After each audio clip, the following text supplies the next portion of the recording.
নমস্কার, awareness with দাসজিতে আপনাদেরকে স্বাগত জানাই। মুসলিম সমাজ সারা পৃথিবী জুড়ে এই জন্মেও শুধরাবে না।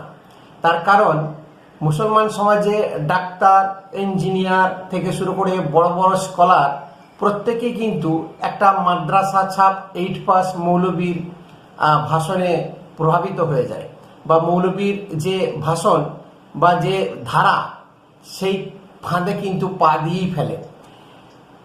আজকে আমাদের সামনে যে সমস্ত তথ্য উঠে আসছে, যে সমস্ত জিনিস, যেমন ধরুন লাভ জিহাদ, ল্যান্ড জিহাদ এবং ধর্মান্তরকরণ, এই নানান ধরনের জিনিস উঠে আসছে। ভারতবর্ষে বিশেষ করে হিন্দু সম্প্রদায়, সনাতন ধর্মের মানুষদেরকে টার্গেট করা হচ্ছে। এটা বহু আগে থেকেই নিশ্চয়ই ছিল, আমরা কিন্তু আগে জানতাম না এই কারণে কোনো তদন্ত হয়নি, কোনো আলোচনা হতো না, তখন কোনো কিছুই এসব ব্যাপারে আমাদের অভিজ্ঞতাই ছিল না। এখন যত তদন্ত হচ্ছে, পুলিশ ভেরিফিকেশন থেকে শুরু করে সিবিআই, ইডি এবং সিআইডি যেভাবে এই জিনিসগুলোকে সমাজের চোখে নিয়ে আসছে, প্রডিউস করছে, তখনই আমাদের কিন্তু খুব মনে হচ্ছে যে এগুলো অনেক বড় জিনিস, বা এইমাত্র হলো, বা এই শুরু হয়েছে, বা এমন একটা হতে পারে যে অতিরিক্ত তদন্ত চলার পরে তারা কি আরো অ্যাক্টিভ হয়ে গেছে, যে এইভাবে ধর্ম জিহাদ, লাভ জিহাদ বলুন, বা ডাক্তার, ইঞ্জিনিয়ার, প্রফেসর, এরা যে বোম বিস্ফোট, সন্ত্রাসী কাজে যুক্ত হতে পারে। আগে যেমন বলতো যে গরিব মুসলমান বলে তাকে ফাঁসানো হয়েছে, গরিব মুসলমান বলে তাকে বিপদগামী করা হয়েছে, সন্ত্রাসী কাজে লাগানো হয়েছে, তাহলে যে ডাক্তার, ইঞ্জিনিয়ার, প্রফেসররা এই কাজের সঙ্গে যুক্ত, তাদেরকে কে যুক্ত করেছে? এই যে ভিকটিম কার্ড খেলা। আর সব থেকে বড় ব্যাপার হচ্ছে, আমাদের ভারতবর্ষে যত সেকুলার রাজনীতি আছে, তারা কিন্তু এরা মাস্টারমাইন্ড, এবং প্রতিনিয়ত ভারতের হিন্দুদেরকে বিব্রত করে রাখা, ব্যতিব্যস্ত করে রাখা, ভয় ভীতি সঞ্চার করে রাখা, এই সেকুলার যত রাজনৈতিক দল আছে তাদের প্রধান কাজ। 9 এপ্রিল আসামে যে ভোট হয়ে গেল, সেখানে বনগাঁও জেলা একটা বিজয়গাঁও বলে জায়গা আছে, সেখানে প্রাইমারি স্কুলে ভোট চলছিল, এবং হঠাৎ করে দুপুরে দরজা বন্ধ করে সেখানে যারা প্রিসাইডিং অফিসার ছিলেন, তারা মুসলমান বেশিরভাগ ছিল ভোট কর্মী, তারা নামাজ পড়তে শুরু করে দেয়। ওখানে এক মহিলা ভোট দিতে গিয়ে দেখে দরজা কেন বন্ধ হয়ে গেল, ভোট দেওয়া কেন হঠাৎ বন্ধ হলো। তখন সেই দরজার ফাঁক দিয়ে ভিডিওগ্রাফি করে, এবং সেই ভিডিওগ্রাফি নির্বাচন কমিশনকে পাঠানো হয় এবং স্থানীয় প্রশাসনকে জানানো হয় যে ভোট কেন্দ্রে এইভাবে আদৌ নামাজ পড়া যায় কিনা, পূজা অর্চনা করা যায় কিনা। কারণ ভোট যখনই ঘোষণা হয়ে যায়, তখন নির্বাচন কমিশনের আন্ডারে সমস্ত কিছু হয়ে যায়, মডেল কোড অফ কন্ডাক্ট যেটা আছে। তাহলে এই যে একটা বিরুদ্ধাচরণ, এই কাজ একমাত্র একটাই সম্প্রদায়, সেটা হচ্ছে মুসলিম সম্প্রদায়। তারা যেখানে খুশি নামাজ পড়বে, তারা যা খুশি করবে, এই অত্যাচার, এবং ভারতের সংবিধান এদেরকে কিন্তু ছাড় দিয়ে রেখে দিয়েছে। আজকে লাভ জিহাদ বলুন, লাভ জিহাদ কেন করছে? তাদের উদ্দেশ্যই হচ্ছে যে ভারত পুরো দেশটাকে মুসলিম কান্ট্রিতে রূপান্তরিত করা। যত বেশি সারা পৃথিবী মুসলমানে কনভার্ট হবে, সারা পৃথিবী যতক্ষণ না মুসলিমময় হয়ে যাচ্ছে, ততক্ষণ কিন্তু তারা থেমে থাকবে না। মুসলিম জাতি যে কোরআন ধর্মগ্রন্থ বলে, অ্যাকচুয়ালি এটা হচ্ছে জিহাদ গ্রন্থ। প্রতিনিয়ত তাদেরকে উত্তেজিত করে রাখে, এবং এই ফাঁদে যে গরিব মুসলমানরা আগে পা দিত, এখন জেনে বুঝে টাকা পয়সার লোভ বা নিজের সমাজে প্রতিষ্ঠা করার জন্য অনেক ডাক্তার, ইঞ্জিনিয়ার এই কাজে কিন্তু যুক্ত হয়ে গেছে। নাসিকে টিসিএস এর যে সফটওয়্যার কোম্পানি আছে, টাটা কনসালটেন্সি, টাটা গ্রুপ ভারতের সবথেকে বৃহত্তম এবং একটা নামজাদা কোম্পানি। এই টাটা নিয়ে কেউ আঙুল উঠাতে পারে না, এরকম কোনো কাজকর্ম হয় না।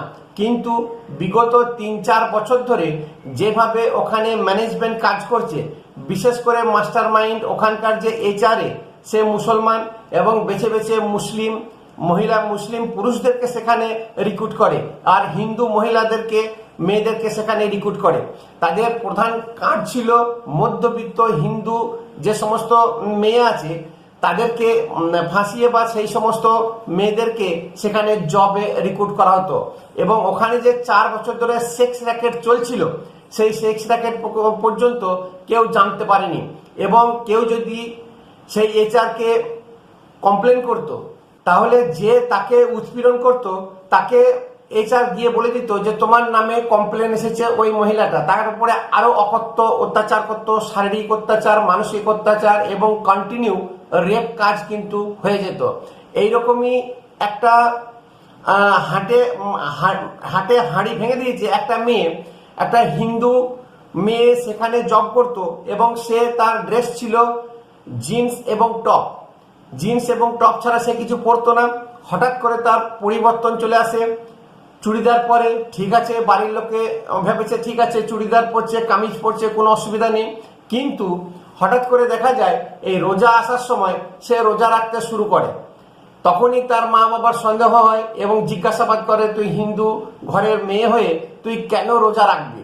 তখন সে সমস্ত কিন্তু খুলে বলে এবং তারা সেই ফ্যামিলিটা থানায় গিয়ে কমপ্লেন করে, মহারাষ্ট্রে পুনেতে থানায় গিয়ে কমপ্লেন করে। কিন্তু যেহেতু টিসিএস এর মতন একটা কোম্পানি, টাটার মতন একটা কোম্পানি, পুলিশ প্রশাসনও কিন্তু সাহস হচ্ছিল না যে এটা আদৌ মিথ্যা না সত্যি, এরকম কোম্পানিতে কি এইসব কাজ হতে পারে। এই যে একটা দুবিধা বলুন বা এরকম একটা সমস্যার মধ্যে পুলিশ প্রশাসনও কিন্তু পড়ে গেছিল। মহারাষ্ট্রের পুলিশ খুবই বুদ্ধিমানের সহকারে সেই কাজটি বা অপারেশনটি করেছে। তার কারণ ওনাদের কাছে চাই তথ্য এবং প্রমাণ।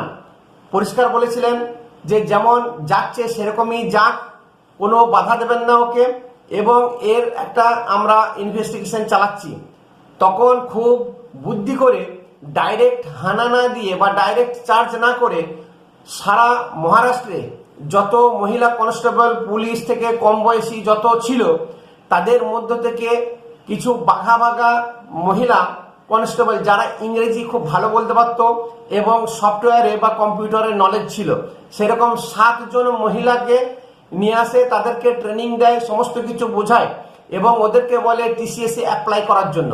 সেই টিসিএস কোম্পানিতে তারা অ্যাপ্লাই করে এবং বলে যে আমরা lower middle class family belong করি, আমাদেরকে জব খুব দরকার আছে। এবং দেন সেখানে তাদের রিক্রুটমেন্ট হয়ে যায়। তার কারণ টিসিএস এর যে এইচআর ছিল কোনো একটা মুসলিম মহিলা, তার উদ্দেশ্যই ছিল যে হিন্দু বাড়ির লোয়ার মিডিল ক্লাস ফ্যামিলি যারা বিলং করে সেখান থেকে বেশিরভাগ রিক্রুটমেন্ট করবে। তার কারণ তাদেরকে পয়সার লোভ দেখাবে, তাদেরকে দিয়ে ধর্ম জিহাদ বা ধর্মান্তরিত করা খুব সহজ হয়ে যাবে পয়সার লোভে বা পয়সার টাকা ফাঁদে পা দিয়ে। সেরকমই 7 জন যে মহিলাকে রিক্রুট করেছিল সেই মহিলা প্রত্যেকের হোয়াটসঅ্যাপ গ্রুপ ছিল এবং প্রতিনিয়ত ইনফরমেশন দিত। এবং ওদের গ্রুপের মধ্যে ওই যে সফটওয়্যার যত ইঞ্জিনিয়ার ছিল যত মুসলিম, তাদের মধ্যে একটা যে বিশাল বড় হোয়াটসঅ্যাপ গ্রুপ ছিল, তারা কিন্তু বলতো এরপরে কাকে ফাঁদে ফেলা যায়, কাকে ধর্মান্তরিত করা যায়, কাকে এই সেক্স র্যাকেটে নিয়ে যাওয়া যায়, এই প্রতিনিয়ত তাদের মধ্যে আলাপ আলোচনা হতো। বহুবার কিন্তু কমপ্লেন করা সত্ত্বেও কিন্তু কোনো কাজ হয়নি। সেই 7 জন মহিলা সেই ইলেকট্রনিক্স সার্ভেলিয়েন্স এবং কম্পিউটারে যত কিছু আছে সেখানকার প্রত্যেকটি জিনিস কিন্তু কপি করে এবং থানাতে পাঠায় অ্যাজ এ প্রুফ হিসাবে। এবং এই যে 7 জন মহিলার ওপরেও কিন্তু সেরকম একটা অ্যাটমসফিয়ার নেমে এসেছিল, তাদের কাছেও কিন্তু চলে এসেছিল খুব শীঘ্রই ধর্মান্তরিত করা বা সেক্স র্যাকেট বা সেক্সের সঙ্গে যুক্ত হওয়ার জন্য। এবং যখনই সেই তথ্য প্রমাণ সঠিকভাবে পেল সঙ্গে সঙ্গে সেখানে ছাপা মারা শুরু।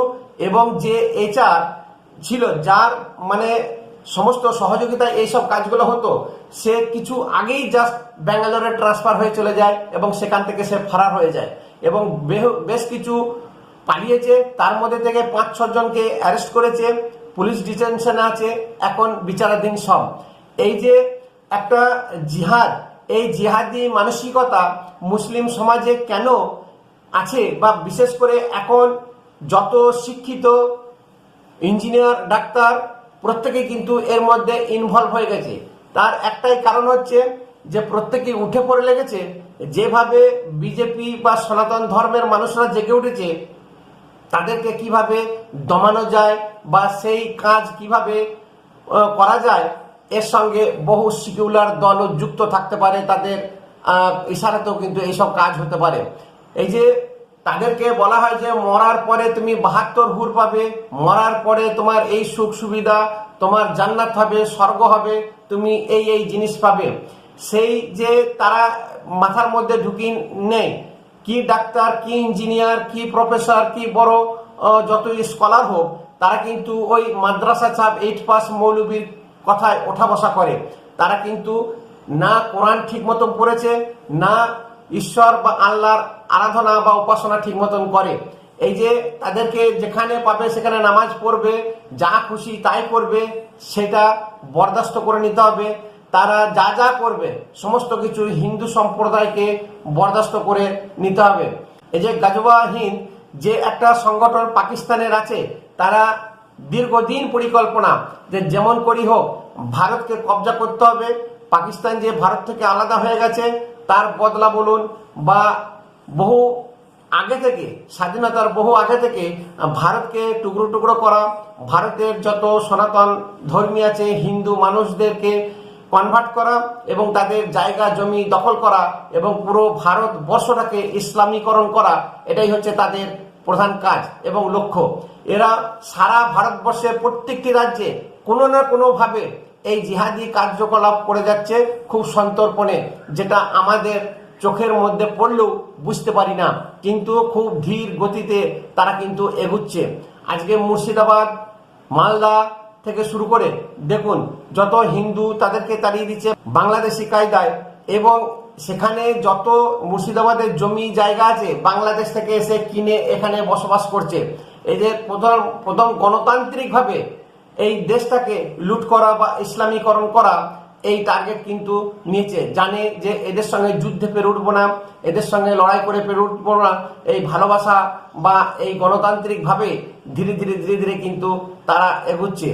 এবং তারা এই জন্মে নিজেদের যে কাজ করতে এসেছে, লড়াই করতে এসেছে, কনভার্সন করতে এসেছে, হিন্দু থেকে ইসলাম, খ্রিস্টান থেকে ইসলাম, বৌদ্ধ থেকে ইসলাম, মানে সারা পৃথিবী ইসলামময় যতক্ষণ না হতে থাকবে ততক্ষণ কিন্তু এরা দমবে না। এরা হচ্ছে সেই উই পোকা জাতের মতো ধীরে ধীরে ধীরে ধীরে কিন্তু খেয়ে ফেলবে সমগ্র পৃথিবীটাকে।